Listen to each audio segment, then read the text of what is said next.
দিয়ে দি ভাই, কি চিন্তা করছো? ষষ্ঠী করতে যেতে পারোনি কেন? আমার মতো দুঃখিত। আমি কিন্তু শ্বশুরবাড়িতে যেতে পারিনি। কেন পারিনি?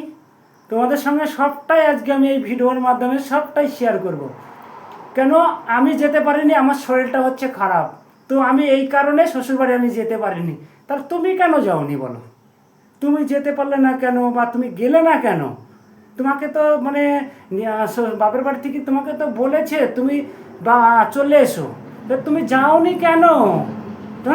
তুমি যদি বলো তুমি দাদা ভাই তুমি যাওনি কেন, তা আমি যাইনি, আমার একটু মানে প্রবলেম আছে, এই কারণে যাইনি। প্রবলেমটা সেটাও তোমাদের সঙ্গে আমি শেয়ার করি। আমার হচ্ছে শরীরটা খুবই খারাপ, তো এই কারণেই আমি শ্বশুরবাড়িতে যাইনি। আর না যাওয়াতেই আবার একটা মনে একটা বড় দুঃখ আমার জন্য, কিন্তু তোমার দিদিভাইও কিন্তু বাপের বাড়ি যেতে পারেনি। তো আমাকে ছেড়ে যাবে না, এক নাম্বার কথা। দুই নাম্বার কথা হচ্ছে আমি যে অসুস্থ, মানে সুস্থ নয়, সেটা ও বুঝতে পেরেছে যে ও অসুস্থ, তো এই কারণেই ও যেতে পারেনি। তো দিদিভাই তুমি যে যাওনি, তো তোমার দেখে তো আমার কষ্ট হচ্ছে। কেন হচ্ছে? যে আমার দেখে তুমি যে যাওনি, বা সেই কারণটাই আমি বুঝতে পারছি না। তুমি গেলে না কেন? আর জামাই মানে বছরে একটা দিন জামাই ষষ্ঠী, দিদি না গেলে আর না, যেতে তো পারতে তুমি। তোমার তো শরীরটা খারাপ নয়, কিন্তু আমার তো শরীরটা খারাপ আছে, যা সেই কারণে আমি যাইনি। আর তোমার দিদিভাই যথেষ্ট আমাকে আপ্যায়ন করছে, মানে এই কারণেই যায়নি যে ওর শরীরটা অসুস্থ, তাহলে ওকে ছেড়ে আমি যাই কী করি বাপের বাড়ি? তো এই কারণেই যায়নি। তো এই যায়নি, এই কারণটার জন্যে তোমাদের সঙ্গে একটা ছোট্ট করে একটা একটা গান নিয়ে চলে এসেছি। গানটা কি সেটাও তোমাদের সামনে আমি বলবো। শ্বশুরবাড়িতে আমি কেন যাইনি, আর শ্বশুরবাড়িতে যাইনি এর কারণটা হচ্ছে তোমার দিদিভাই যায়নি, তার কারণেই আমি যাইনি। কেন? একে অপরের যখন ভালোবাসা থাকে, তখন সেই কী বলতো একে অপরকে ছেড়ে যায় না। তাই তোমার দিদিভাইকে আমি ছেড়ে যাইনি। ও যাবে না বলে আমি শরীরটা খারাপের বাহানা করে রয়ে গেছি। এবার ক্লিয়ার তো?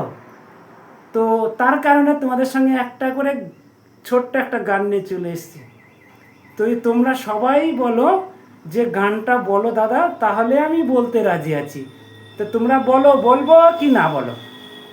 তোমরা যদি হ্যাঁ বলো তাহলে আমি হ্যাঁ বলো বলবো। ঠিক আছে, বলছি।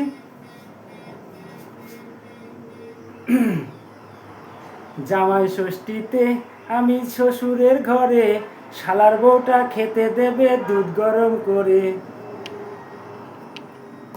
গানটা কেমন লাগলো এটা সবাই একটু প্লিজ বলবে, আর সবাই একটু কমেন্ট করে জানাবে যে দাদা ভাই কেমন করলো বা কী ধরনের ভিডিও করলো।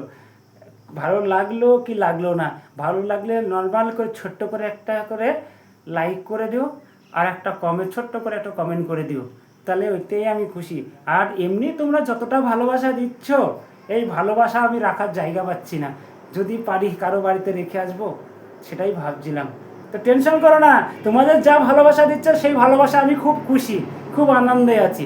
এইভাবে ভালোবাসা দিতে থাকো। ইউটিউব চ্যানেলটাকে তোমাদের জন্যই আমি খুলেছি, আর যতদিন ধরে আমি ইউটিউব চ্যানেলটা খুলেছি, এই ততদিন ধরে তোমাদের আমি খুব খুশি থাকি, বা খুব আনন্দ থাকি, খুব ভালো থাকি। তোমাদের সঙ্গে ভিডিও করে তোমাদের সামনে যে নিয়ে আসি না, আমার যে এত খুশি হয়। আর তোমরা এত পরিমাণে যে আমাকে ভালোবাসা দিচ্ছ, আমি কিছুই বুঝতে পারছি না। এত ভালোবাসা কোথায় ছিল তোমাদের, আমি সেটাই তো বুঝতে পারছি না। তো তাহলে সবাই মিলে একটু ভালোবাসা দিও, মনটা আমারও খুশ, তুমিও খুশ। ওকে, টাটা। পরের ভিডিওতে আবার নেক্সট আবার দেখা হচ্ছে তোমার সঙ্গে আমার। ওকে, বাই।